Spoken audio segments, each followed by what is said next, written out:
Olá, eu sou o pastor Marcelo da Primeira Igreja Batista de Mantena e estou aqui hoje para a nossa preciosa aula da Escola Bíblica Dominical. Eu estou me valendo já há meses da revista Práticas Bíblicas da Convenção Batista Mineira, que tem sido adotada pela nossa igreja neste precioso recurso de crescimento cristão que é a Escola Bíblica Dominical. Hoje vamos estudar a lição de número 35, o estudo de número 35.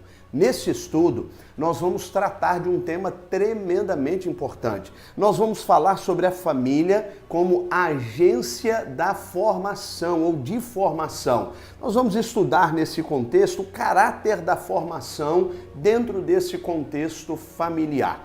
As páginas que registram esta lição estão numeradas entre a de número 156 e 158 da revista ora mencionada. Eu gostaria de, antes de seguirmos, ler a palavra de Deus no Salmo de número 128. Há alguns dias atrás nós estudamos de maneira bastante precisa o Salmo de número 127. Agora vamos estudar o Salmo seguinte, o Salmo de número 128, que tem também preciosos ensinamentos em relação à família, especialmente no que diz respeito ao contexto de formação de um ambiente que realmente possa promover crescimento, desenvolvimento e saúde em todas as áreas. Eu diria em todas as áreas, porque nós cuidamos da saúde física no contexto familiar, nós cuidamos da saúde emocional no contexto familiar e cuidamos também da saúde espiritual. A palavra do nosso Deus nos diz assim neste Salmo de número 128. Acompanhe na sua Bíblia, por favor. Bem-aventurado todo aquele que teme o Senhor e anda em seus caminhos, pois comerás do trabalho das tuas mãos, serás feliz e tudo te irá bem. Em tua casa, tua mulher será como a videira frutífera, e teus filhos como brotos de oliveira ao redor da tua mesa. Assim será abençoado o homem que teme o Senhor. O Senhor te abençoe desde Sião, para que vejas a prosperidade de Jerusalém todos os dias da tua vida, e vejas também os filhos de teus filhos e a paz sobre Israel. Que Deus nos abençoe na leitura da sua palavra. Esse texto trata de um conceito que eu e você estamos nos acostumando a utilizar quando nos referimos ao contexto familiar. A expressão harmonia, que tem a propriedade de transformar o ambiente em um ambiente saudável, onde não há harmonia. Infelizmente, esse sistema se torna literalmente adoecido. Aliás, isso passa por algumas responsabilidades que nós precisamos assumir no contexto familiar. Gosto, inclusive, de uma citação de Freud, num dos textos, num de seus ensaios, denominado O Mal-Estar da Civilização, do ano de 1930. E ele disse o seguinte: eu não consigo pensar em algo tão intenso e importante da infância de uma criança quanto a proteção de seu pai. Ele se referia nesse texto à ideia de que a participação de um pai na vida do filho é decisiva para a sua formação. E nós precisamos entender que isso precisa acontecer na base de um relacionamento harmonioso, que literalmente tenha a propriedade de construir laços e vínculos muito bem definidos. É por isso que eu quero informar a você, sem medo de errar, que a educação, ela passa por um processo. E o processo da educação não se estabelece por ensino na base de regras, mas por transmissão de valores. Embora as regras sejam importantes, eu como psicólogo em especial sou obrigado a admitir, as regras são importantes, mas a educação de fato, ela não se dá pelo estabelecimento dessas regras, mas pela transmissão de valores. Até porque se não houver a transmissão de valores, as regras são inexistentes. Elas passam a não ter qualquer poder, elas são literalmente inexpressivas para esse contexto familiar. E ao menor sinal de possibilidade, literalmente os membros desse contexto familiar irão quebrar estas regras, irão romper com essas regras. Então, o mais importante não são as regras, embora elas sejam importantes. Nesse processo de educação, o mais importante é a transmissão de valores. E quando nós pensamos em valores, nós pensamos em alguns aspectos fundamentais. Eu queria tomar a liberdade de listar aqui alguns desses valores que valem a pena considerar com você. O primeiro valor que nós precisamos transmitir dentro do contexto familiar, para que ele seja um ambiente saudável e promova literalmente a formação de indivíduos saudáveis, é a responsabilidade. Onde não há responsabilidade, infelizmente, não há saúde. Não há saúde emocional, não há saúde física e não há saúde espiritual. A responsabilidade é um valor de extrema importância para o contexto familiar e para a formação dos indivíduos que dele fazem parte. Mas não somente a responsabilidade. Nós precisamos também compreender a autoridade como um valor fundamental. A autoridade passa pelo que nós somos de fato e não necessariamente por aquilo que dizemos. Muita gente acha que a autoridade é ter um discurso forte, pesado, um discurso de imposição pela força. E não é assim que funciona. Na verdade, o que nós chamamos de autoridade precisa passar pelo entendimento da referência. Nós só podemos ser autoridade dentro de casa quando nós nos tornamos referência para os demais membros da família. Por exemplo, o marido que quer que os seus filhos aprendam a respeitar sua mãe, ele por si mesmo precisa ser o primeiro a respeitá-la. Se ele não respeita a mãe de seus filhos, não adianta estabelecer a regra de que a mãe seja respeitada dentro desse contexto. Note que há aqui um conceito que passa por um valor fundamental da autoridade, mas não somente o de princípios. Mais importante, nós temos aprendido isso na palavra de Deus já algumas vezes nestas aulas de escola bíblica dominical, mais importante do que pensar em aquilo que estabelece regra, é pensar naquilo que estabelece um princípio, porque um princípio ele funciona em qualquer contexto, em qualquer realidade. O princípio tem a ver com um preceito de vida, com uma decisão de vida. Princípios bíblicos, princípios morais, todos estes precisam ser valores apresentados, estabelecidos e vivenciados dentro deste contexto familiar. Por exemplo, não adianta eu dizer, meu filho, não minta. Se eu minto ao telefone ou se eu peço a ele para mentir dizendo que eu não estou em casa, percebe? Então os princípios passam também por esta autoridade. Eu queria ainda elencar aqui mais um valor, o que eu gostaria de chamar aqui de realidade. Nós precisamos levar a nossa família a experimentar um choque de realidade. Infelizmente, muitas famílias vivem fora da realidade. Isso passa pela parte financeira.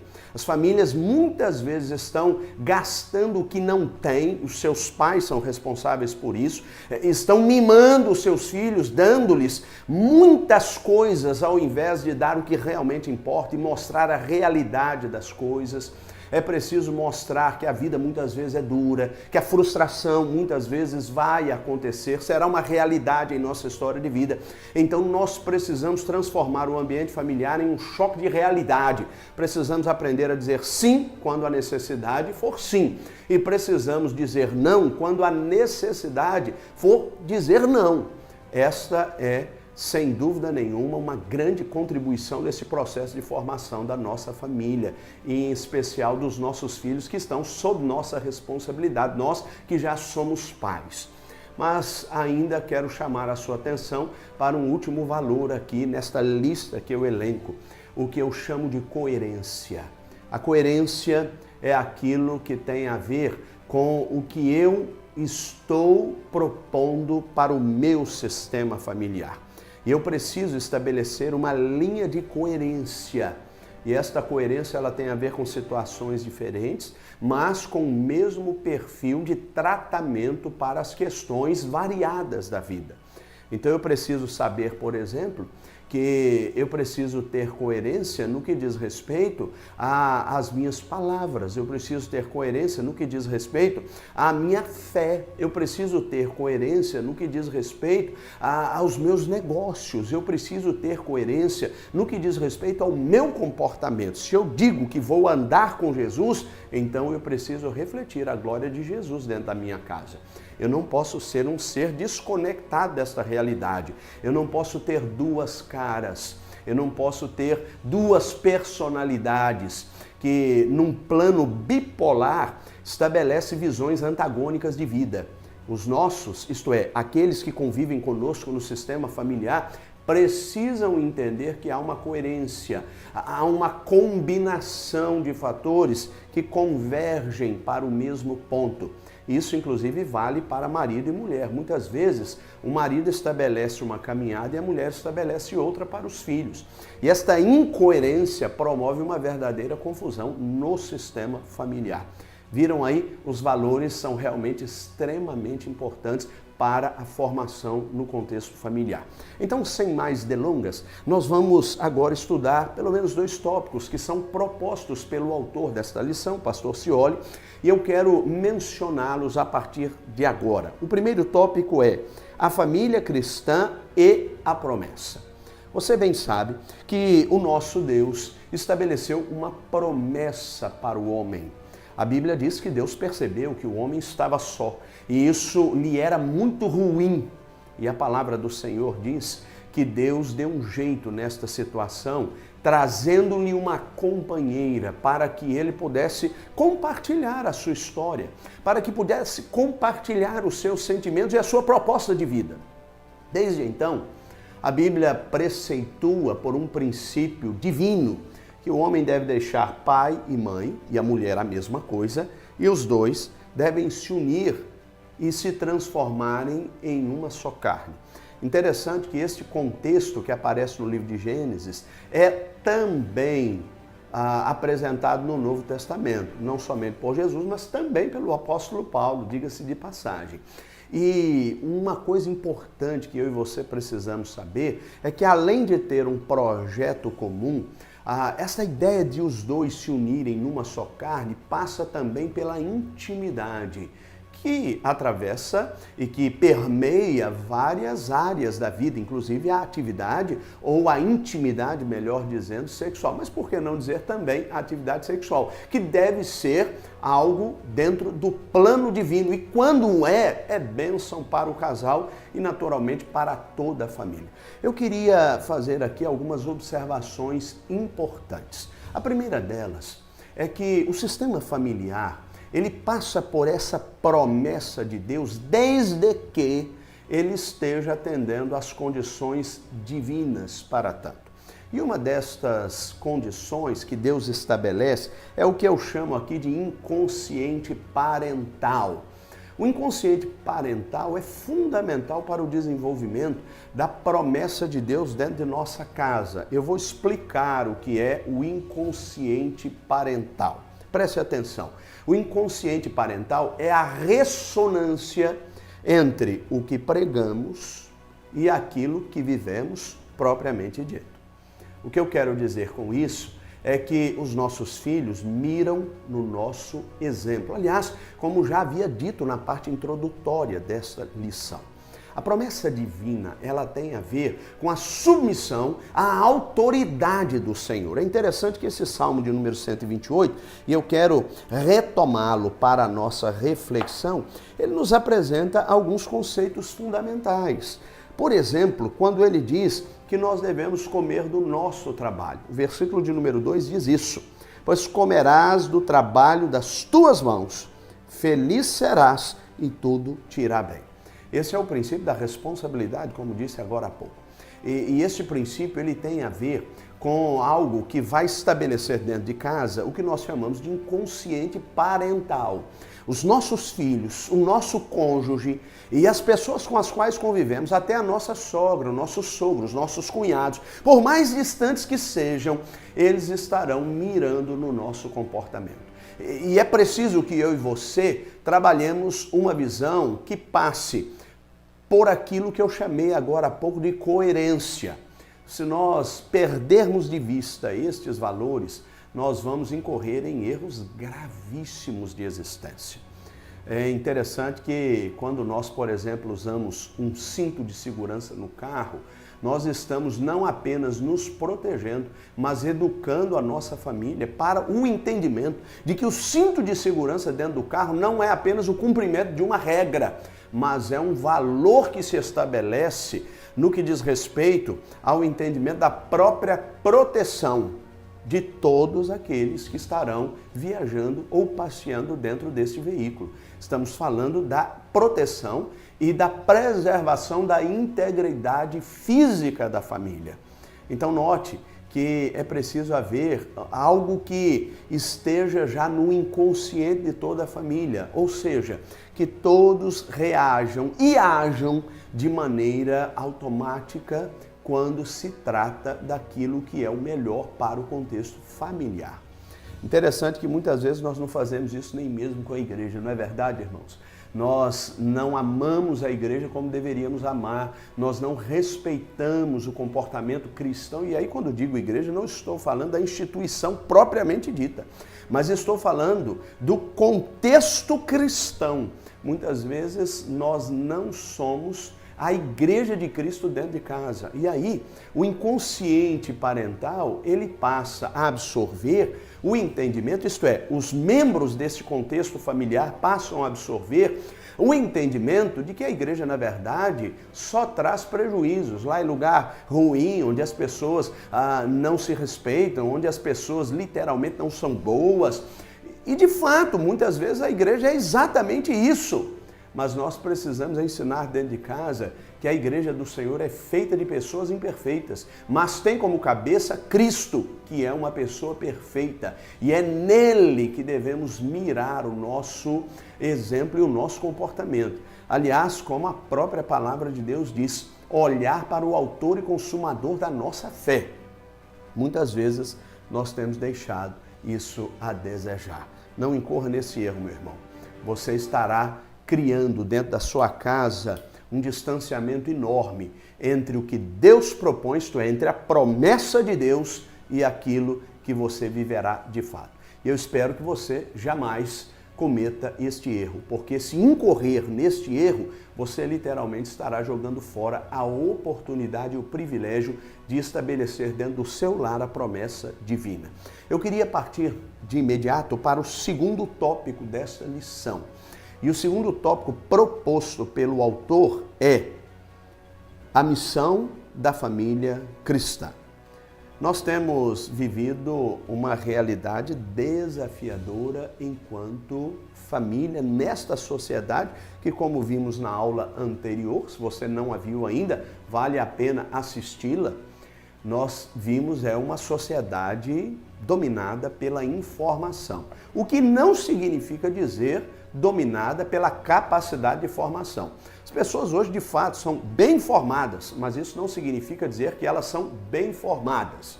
Pelo contrário, muitas vezes as pessoas são mal formadas, mal educadas. E isso tem trazido uma série de prejuízos, não só para o contexto familiar, mas para o contexto social de modo geral. Eu provo isso.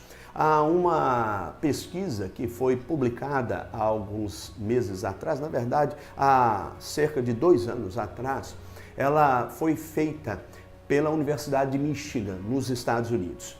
E esta pesquisa, ela avaliou alunos universitários que estão vivenciando suas experiências sociais. E o tema que fora escolhido por esta pesquisa e que se transformou em objeto de pesquisa foi a empatia dos alunos. Empatia é aquilo que está relacionado ao contexto social, é a maneira como nós nos relacionamos com as pessoas, se de maneira empática, isto é, de maneira prazerosa, de maneira amistosa, de maneira envolvente, ou se de maneira antipática, que gera um distanciamento, que gera uma oposição, viver sempre na defensiva e até no isolamento social, não por causa de uma pandemia propriamente dita, mas por causa de um comportamento decidido e instaurado em nossa existência. E o que se descobriu é que, infelizmente, os alunos universitários atuais, portanto, os jovens desta nova geração, eles são menos empáticos do que há 30 anos atrás. O que se descobriu é que 40% desses jovens, e olha, esse dado 40% aparece de novo numa pesquisa, isso não é coincidência, meu amado. A ciência está provando isso. 40% dos jovens são menos empáticos do que os jovens de 30 anos atrás. E é interessante que isto é corroborado por uma outra pesquisa, e esta outra pesquisa é assinada pela Universidade de San Diego. E esta universidade fez uma pesquisa sobre o narcisismo. Eu já explico daqui a pouquinho o que é narcisismo. E a pesquisa aponta que 40% também das pessoas universitárias, dos jovens, portanto, são mais tendentes ou tendenciosos ao narcisismo do que propriamente a empatia. Interessante, um corroborando o outro. Uma pesquisa corroborando a outra. Um dado corroborando o outro. E é interessante porque o narcisismo é um mal que acomete a sociedade contemporânea. Se você não sabe o que é narcisismo, eu vou explicar. É o amor próprio, ou o amor que se tem em relação a si mesmo, ou o amor que se tem em relação à própria imagem, elevados à máxima potência, portanto, em alta escala. É quando o sujeito se admira, se ama além do normal. Isto gera uma tendência intrapessoal. Ou seja, o sujeito está mais preocupado em se relacionar consigo mesmo. E ele literalmente acredita que ele se basta, ele não precisa de ninguém. O empático é diferente, ele entende que precisa dos outros. Note de onde estes jovens estão tirando este modelo que se estabelece como uma nova regra de vida social de dentro de casa. Porque é dentro de casa que eles estão vivendo cada vez mais isolados, não porque necessariamente queiram, mas porque o contexto social, familiar, os obrigou a viver de tal forma. Então, eu e você precisamos repensar o que estamos fazendo com a nossa própria casa. Precisamos repensar o que está acontecendo dentro do contexto familiar que estamos construindo e que está em constantes transformações. Transformações. Eu e você precisamos pensar e repensar isso o tempo inteiro. Vale a pena fazer uma observação que eu gostaria que você tivesse no coração. Uma família cristã, e esta é uma anotação que eu fiz aqui e vale a pena registrar, ela estabelece um ambiente onde se ama Deus. A sua casa tem se transformado num ambiente em que as pessoas literalmente amam a Deus? Pastor, mas o que isso tem a ver com o contexto familiar? Tudo. E eu explico por quê. Porque onde se ama Deus, os valores são baseados na palavra de Deus. Onde se ama Deus, aquilo que nós estamos propondo para a nossa família, no sistema de regras, tem a ver com aquilo que Deus pensa. As decisões, as ações, todas são dirigidas literalmente pelo Senhor. Deus é invocado, Deus é consultado e Deus tem a prerrogativa de dirigir comportamentos. Ele literalmente trabalha na mente destas pessoas. Onde Deus está, literalmente há paz. e isso é tudo que nós sonhamos. E é por isso que o autor do Salmo 128 foi muito feliz em dizer, e eu quero retomar esse texto já nesta parte final, em dizer que a mulher daquele que teme a Deus, que ama a Deus, ele terá a sua mulher como uma mulher frutífera, porque essa mulher será capaz de falar aquilo que abençoa, ela será capaz de produzir comportamentos e relacionamentos que abençoam este contexto familiar. Esta família terá também os filhos harmoniosamente ao redor da mesa. Esta é uma imagem bonita que o texto apresenta e que nos faz pensar. Muitas vezes nós estamos nos escondendo dentro do nosso quarto. E na família contemporânea há uma tendência de cada membro ficar recluso no seu próprio quarto e criar ali um ambiente com o mundo. A informação, a tecnologia contemporânea nos permite viajar pelo mundo inteiro, mas muitas vezes nós temos imensa dificuldade de viajar para o quarto ao lado ou para uma área comum da casa, como por exemplo a mesa de almoço, de jantar, de lanches, de refeições de modo geral. Aliás, esse texto diz que a bênção de Deus estará sobre esta família. Eu não sei como você tem construído a sua casa e suas relações familiares, mas eu quero lembrá-lo de que aquilo que você estiver produzindo dentro de sua família, dentro de sua casa, debaixo do seu teto, terá reflexos no futuro, não apenas dos membros desta família, mas da própria sociedade. Lembre-se disso e trabalhe por uma família bem formada, especialmente que viva a promessa de Deus aqui na terra, de olho na eternidade. Amém? Muito obrigado pela sua atenção e até semana que vem em mais uma videoaula da nossa preciosa Escola Bíblica Dominical. Que Deus abençoe a sua casa.